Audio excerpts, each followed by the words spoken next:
Ditiadakannya debat khusus untuk calon wakil presiden menjadi sorotan publik soal kenapa tiba-tiba KPU mengubah format debat. Apakah memang pengubahan format ini agar salah satu cawapres tidak terlihat kurang menguasai materi? Sudah bergabung bersama kami dari luar studio pengamat politik di Mas Oki Nugroho. Mas Oki, terima kasih sudah bergabung di Metro hari ini. Selamat sore Mas Anggi, terima kasih. Sore, Mas Oki, jadi kalau kita lihat calon nomor urut 1 dan calon nomor urut 3 ini sebenarnya mempersoalkan soal ditiadakannya debat cawapres ini. Anda melihatnya seperti apa? Ya, ini sebuah situasi yang menurut saya memalukan ya, karena namanya pesta demokrasi, apalagi untuk memilih pemimpin nasional, pemimpin rakyat. Kelas kepala desa aja itu ada debat antar kandidat gitu. Dan ini kan seperti seolah-olah lagi-lagi kita rakyat dipertontonkan dengan yang kita sebut dengan atau kita sebut sebelumnya dengan adanya indikasi power abuse ya, dan semuanya tiba-tiba menjadi babysitter untuk melindungi kandidat tertentu yang dianggap tidak siap atau memang tidak siap untuk berkontestasi dalam Pilpres 2024 ini. Jadi ini bukan saja sesungguhnya secara institusi KPU sedang mempertaruhkan kredibilitasnya ya, dan itu sangat kental ya, vulgar, artinya mencoba untuk bertendensi untuk melindungi satu kandidat tertentu. Lalu tapi juga kemudian kita bisa lihat bahwa hanya semata-mata terkait dengan kandidat tertentu ini, lalu semua institusi, semua mekanisme, semua rule of the game itu seolah bisa dilipat-lipat. Saya pikir ini problem besar yang harus kita respon bersama sebagai unsur-unsur masyarakat ya, yang mencoba untuk lebih mendudukkan negara dan bangsa ini, memperkuat kelembagaan negara bangsa ini menjadi lebih baik. Oke, kata Mas Oki memalukan gitu ya, semua jadi babysitter. Mas, yang diuntungkan dan yang dirugikan siapa Mas dari perubahan format ini? Menurut saya yang tadi saya sampaikan, kandidat tertentu yang diuntungkan. Kalau tadi kita lihat kandidat capres dan cawapres masing-masing sudah ready, siap ya, well prepared tentunya. Ya, kalau saya perhatikan yang mungkin tidak siap atau mungkin yang untuk dilindungi di sini justru adalah kandidat cawapres nomor 2 ya. Jadi Mas Gibran harus bisa merespon bahwa dia siap untuk berdebat ketika diwawancarain oleh media. Dia siap dan dia tidak ingin diperlakukan secara spesial gitu ya. Kemudian itu kan merugikan citra Gibran yang dianggap kalau memang tidak siap berdebat ya tidak siap menjadi cawapres. Publik, rakyat itu harus tahu bagaimana visi pemimpinnya. Jadi harus tahu apa yang ada di dalam pikiran-pikiran, gagasan-gagasannya. Karena ini ingin memajukan negara dan bangsa yang rakyatnya jumlahnya 270 juta lebih.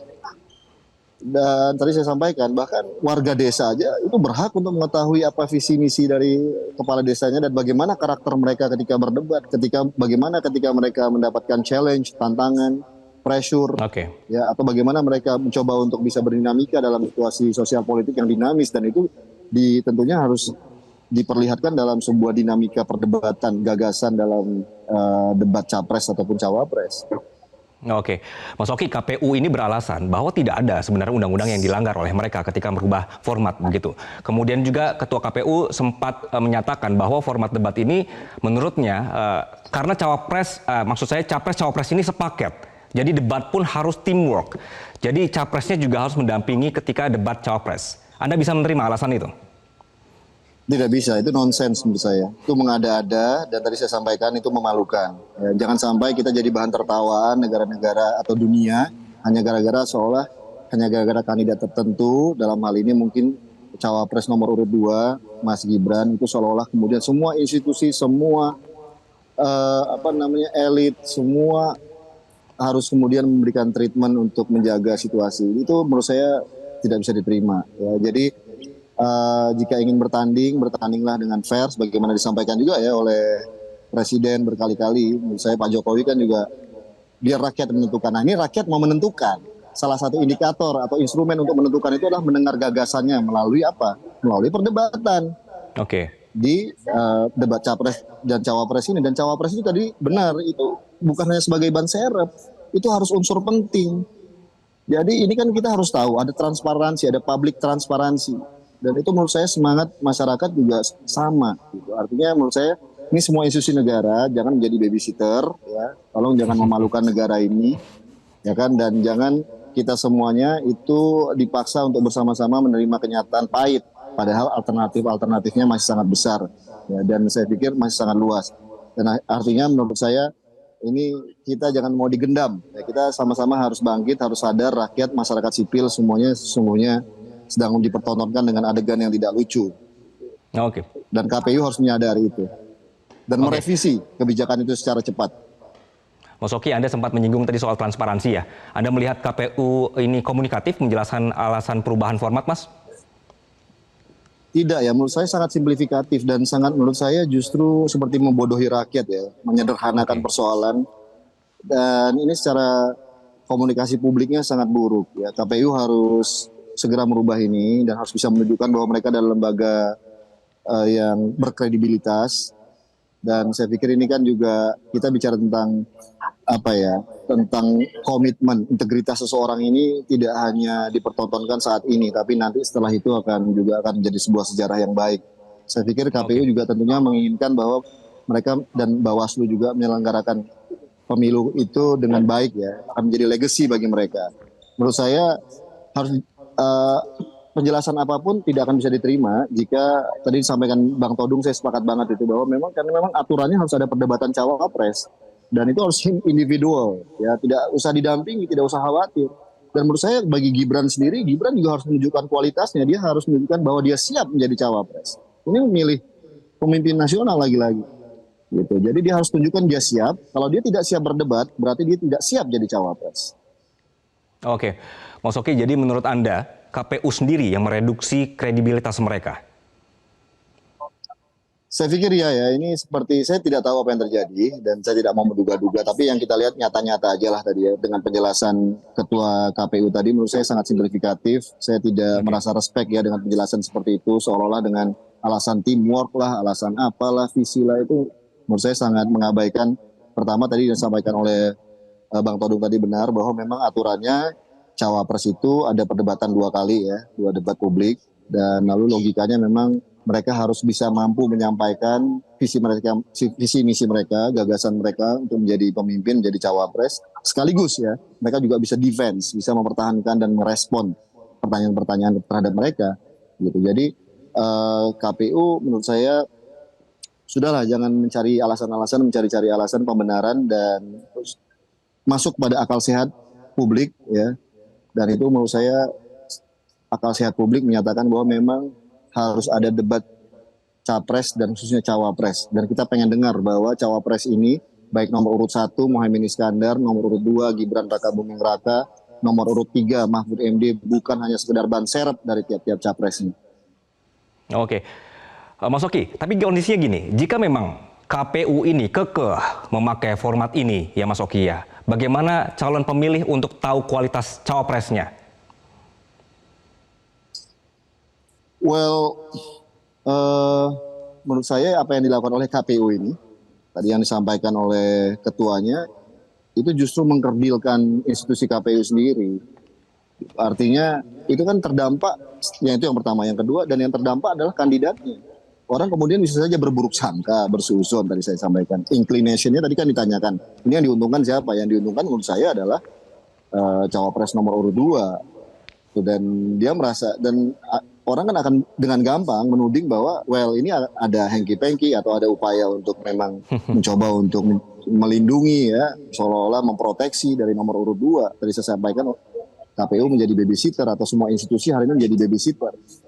Nah, ya itu harus publik juga akhirnya melihat nomor kandidat tersebut tentunya menjadi minor dan itu mengurangi respect, mengurangi sekaligus juga popularitas, dukungan. Ya, Anda kan kalau prinsip elektabilitas ini kan dikenal, disuka dan didukung, dipilih. Tapi kalau misalnya sudah dikenal tapi tidak disuka, bagaimana dipilih?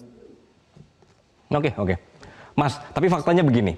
Meski andai kata ya Mas ya, capres cawapres ini tidak mampu mengolah debat publik atau dialog penyampaian misi ke kampus atau forum dialog lain begitu.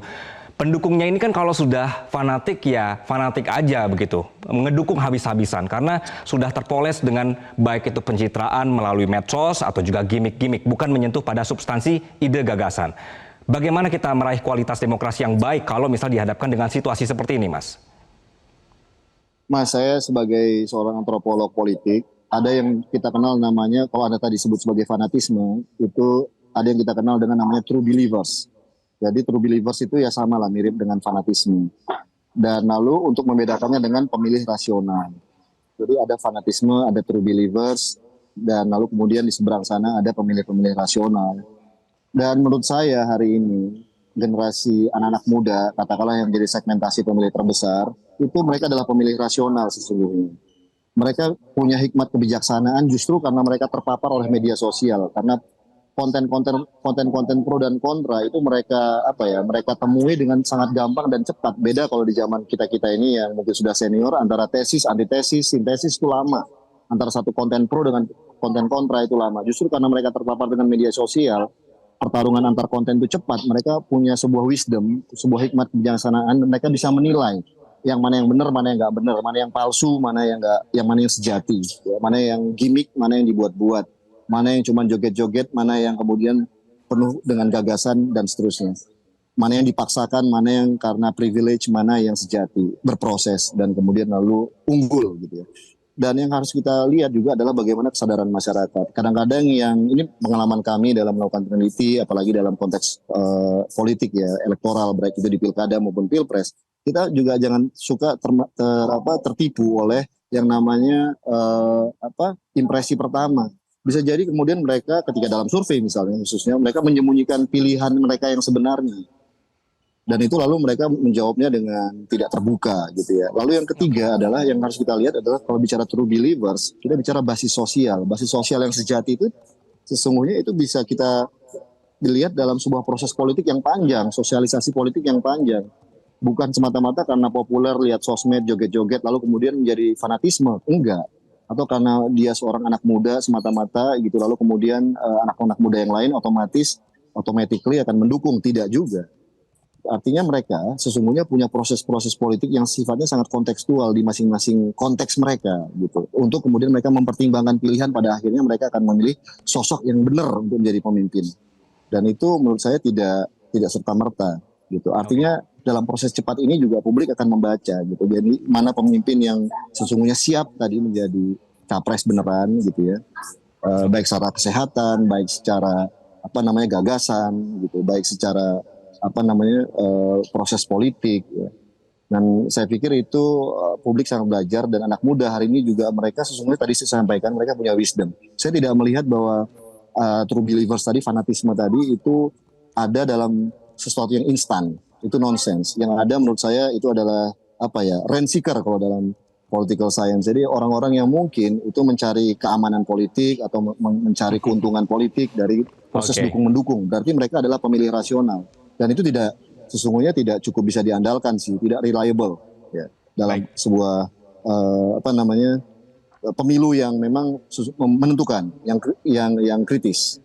Baik, Kritikal. jadi Mas Oki, mumpung kita lagi di masa kampanye, jadi ayo kita dalami begitu ya ide gagasan para capres dan cawapresnya.